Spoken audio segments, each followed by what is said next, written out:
Javier Milei, Viva a Liberdade, Carajo. Eu apresentei esse livro para vocês no programa de ontem, né? E o que é isso aqui? Isso aqui é uma coletânea de artigos do Javier Milei. Quem organizou foi o Leonardo Facco, que é o fundador do movimento libertário da Itália. Ele conta como é que ficou amigo do Javier Milei, acompanhou a trajetória dele dos últimos anos e até ele chegar à presidência e tal. E ele fez essa reunião de artigos do Javier Milei. Para quê? Para que a gente consiga acessar esse pensamento e poder refletir sobre ele. E eu achei muito bacana, até porque ele ganhou essa tradução em português, a tradução aqui feita pelo Thiago Pavinato, que também faz uma série de anotações aí ao longo da obra. Eu recebi das mãos do Pavinato esse exemplar com a dedicatória dele, então agradeço muito. O prefácio é do Gustavo Segré, que é um outro companheiro aí de jornada, e eu quero dividir com vocês um pouquinho dessa obra, até para que vocês se estimulem também a comprá-la, né, adquiri-la para ler e entender de forma rápida, tá? Esse pensamento econômico do Javier Milei, que não é um maluco, como muitos dizem, né? Como a imprensa de esquerda, a imprensa globalista resolveu taxá-lo de maluco, de louco, né? Inventando história de que ele conversa com cachorro, etc. E na verdade o sujeito é um professor, né? Um sujeito, é um intelectual, é um economista formado, muito bem formado, e alguém que contribui muito para uma visão bastante popular do Estado, tá? Do Estado, da economia, das forças produtivas, e o quão isso é importante. Eu tenho falado um pouquinho nos últimos programas sobre economia, porque naturalmente muita gente não gosta, acha que não entende, mas a nossa vida é a economia. Aliás, aqui fica muito claro que o mercado vem antes do Estado. O ser humano, né, a sociedade, ela se organizou através das relações econômicas, né? Aquilo que eu comecei a produzir para a minha subsistência, o excedente eu passei a trocar no mercado por aquilo que eu não tenho, que eu não produzo.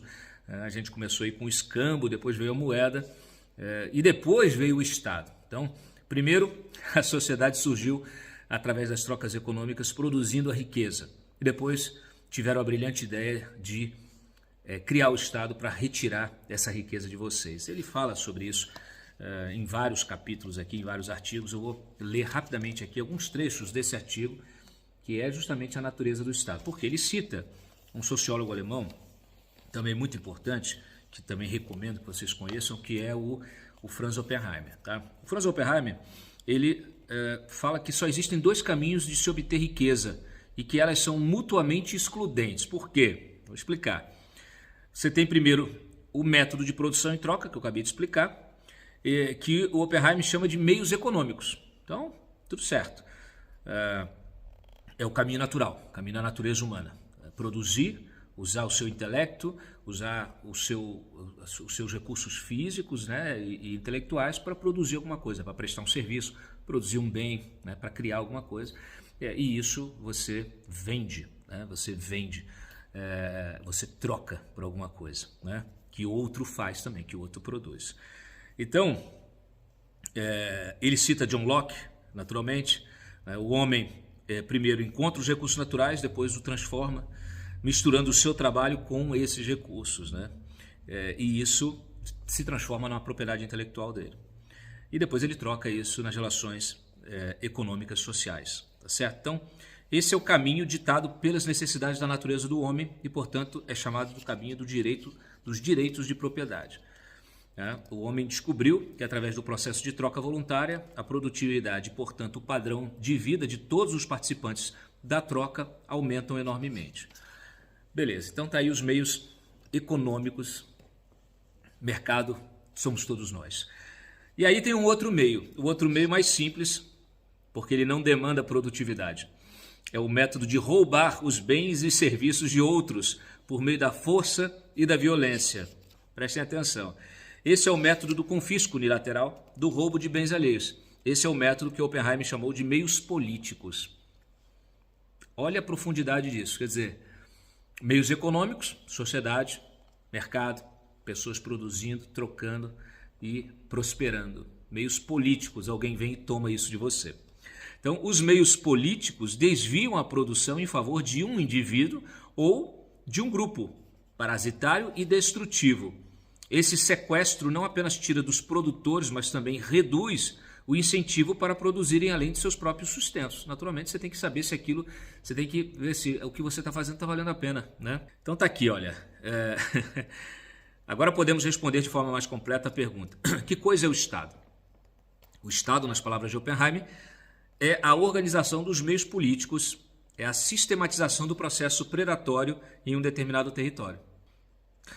Por outro lado, o Estado fornece um arcabouço legal, ordenado, sistemático e permanente para a pilhagem da propriedade privada e torna segura e relativamente pacífica a vida em sociedade da casta parasitária.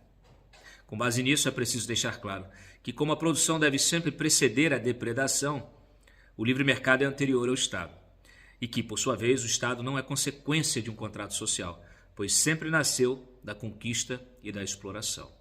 Por isso, esse choque de valores, por isso essa guerra cultural, por isso a gente vive esse dilema permanente.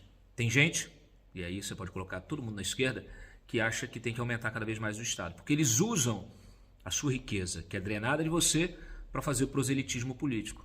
É aquela velha história, né, do Estado, que ele quebra suas pernas e depois te dá uma cadeira de rodas.